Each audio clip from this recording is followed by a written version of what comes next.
Hi, thanks for clicking on the video.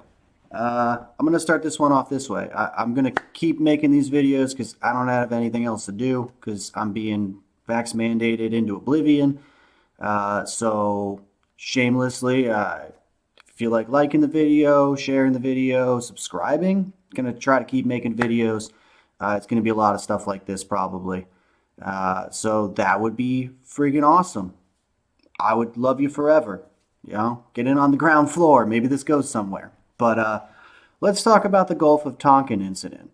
Mostly because I want to get one of those sweet, sweet context warnings on YouTube for putting Gulf of Tonkin in the title. There's some other videos that cover this pretty in depth with really good production values. I suggest just searching Gulf of Tonkin incident and you'll find some pretty decent videos. And they cover the historical aspect of it, how the events went down and such. But I want to talk about how the government lies to everybody and what they do with those lies. If you're completely unfamiliar with this incident, it occurred in the Gulf of Tonkin off the Vietnamese coast in 1964. It's worth noting that on August 2nd, 1964, there was an actual skirmish that occurred between the USS Maddox and North Vietnamese patrols. That's not what I'm going to be talking about. There was a second incident on August 4th, 1964, that was what we used to enter Vietnam. So I feel like that's the important one. I'm not really sure why YouTube does the context warnings on this subject, considering that there's no context needed. It wasn't a multifaceted situation. There weren't things to understand about it, 60 some odd years later, it's the government completely lied to put us into Vietnam. So, like I said, the question here is August 4th, 1964. So let's just look at Wikipedia is not the best source for all things, but when they're talking about shady shit the government did, I figure government wouldn't want that up here. So, yeah. Distortion of the event. So the U.S. government was still seeking evidence on the night of August 4th when Johnson gave his address to the American public on the incident. Messages recorded that day indicate that neither Johnson nor McNamara was certain of an attack. Various news sources, including Time, Life, and Newsweek, published articles throughout August on the Tonkin Gulf incident. Time reported, quote, "Through the darkness, from the west and south, intruders boldly sped, at least 6 of them. They opened fire on the destroyers with automatic weapons, this time from as close as 2,000 yards." Unquote. Time stated that there was, quote, "no doubt in Sharp's mind that the U.S. would now have to answer this attack," unquote, and that there was no debate or confusion within the administration regarding the incident. Sharp was an admiral at the time, just for a little bit of context there, because context is the word of the day. So the use of the set, I'm here if you're following around, the use of the set of incidents as a pretext for escalation of U.S. involvement followed the issuance of public threats against North Vietnam, as well as calls from American politicians in favor of escalating the war. On May 4th, 1964, William Bundy had called for the U.S. to, quote, "drive the communists out of South Vietnam," unquote, even if that meant attacking both North Vietnam and Communist China. Even so, the Johnson administration in the second half of 1964 focused on convincing the American public that there was no chance of war between the United States and North Vietnam. That sounds kind of familiar to some stuff that's going on today. Anyway, North Vietnam's General Giap suggested that the De Soto patrol, which was the U.S. operation that was in the Gulf at the time, had been sent into the Gulf to provoke North Vietnam into giving the U.S. an excuse for escalation of the war. Various government officials and men aboard the Maddox have suggested similar theories. U.S. Undersecretary of State George Ball told a British journalist after the war that, quote, "at the time, many people were looking for any excuse to initiate bombing," unquote. George Ball stated that the mission of the destroyer warship involved in the Gulf of Tonkin incident, quote, was primarily provocation, unquote. Sounds like that North Vietnamese general knew what he was talking about.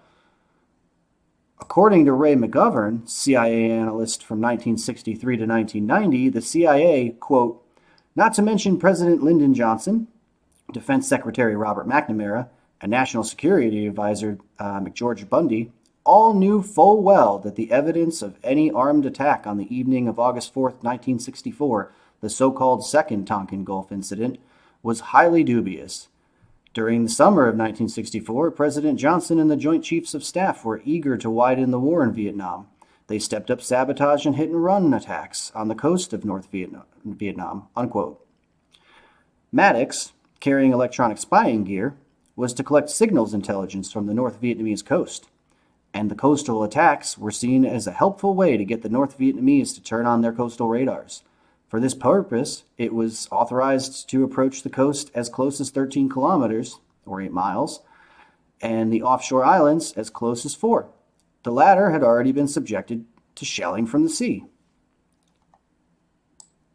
In his book Body of Secrets, James Bamford, who spent 3 years in the United States Navy as an intelligence analyst, writes that the primary purpose of the Maddox, quote, was to act as a seagoing provocateur, and there's that provocation word again, to poke its sharp gray bow and the American flag as close to the belly of North Vietnam as possible, in effect shoving its 5-inch cannons up the nose of the Communist Navy. The Maddox's mission was made even more provocative by being timed to coincide with commando raids, creating the impression that the Maddox was directing those missions, unquote. Thus, the North Vietnamese had every reason to believe that Maddox was involved in these actions. So let's just grab a little bit more context here. Let's head down to the consequences. So, by early afternoon of August 4th, Washington time, Herrick had reported to the Commander-in-Chief Pacific in Honolulu that, quote, freak weather events, unquote, on the ship's radar had made such an attack questionable. In fact, Herrick stated in a message sent at 1:27 p.m. Washington time that no North Vietnamese patrol boats had actually been sighted. Herrick proposed a, quote, complete evaluation before any further action taken, unquote.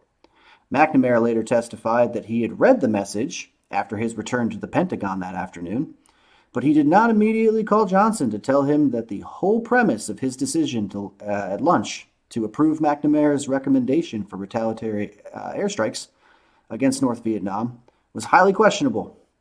Johnson had fended off proposals from McNamara and other advisors for a policy of bombing North Vietnam on 4 occasions since becoming president. And the last thing I want to point out on this page is the NSA report section, because the NSA was running signal intelligence operations in this area in 1964, before they officially existed. But I find this particularly interesting that in October of 2005, the New York Times reported that Robert J. Haniak, a historian for the NSA, concluded the NSA distorted intelligence reports passed to policymakers regarding the August 4th, 1964 incident. The NSA historian said agency staff, quote, deliberately skewed, unquote, the evidence to make it appear that an attack had occurred. Haniak's conclusions were initially published in the winter 2000, spring 2001 edition of Cryptologic Quarterly, about 5 years before the Times article. According to the intelligence officials, the view of government historians that Haniak's report should become public was rebuffed by policymakers, concerned that comparisons might be made to intelligence used to justify the Iraq War, which commenced in 2003. So, here's your context. Don't trust the fucking government. They've always done this shit. The matter of fact here is that the August 4th incident didn't happen.